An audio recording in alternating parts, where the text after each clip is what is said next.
इस्लाम कबूल करने के बाद हज़रत उमर बिन खत्ताब की ज़िंदगी मुकम्मल तौर पर बदल गई।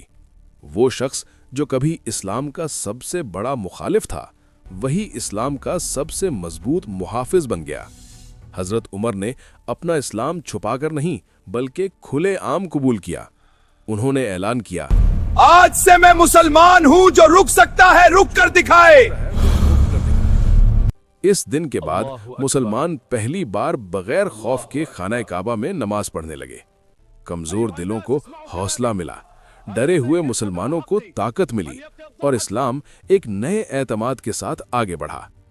नबी करीम सल्लल्लाहु अलैहि वसल्लम ने फरमाया, उमर जहां होते हैं शैतान वहां से रास्ता बदल लेता है।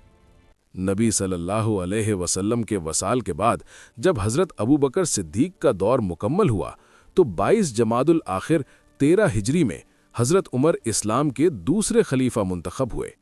हज़रत उमर की खिलाफत 10 साल 6 माह और चंद दिन पर मुश्तमिल थी। एक ऐसा दौर जो अदल, इंसाफ और इस्लामी रियासत की बुनियाद बन गया।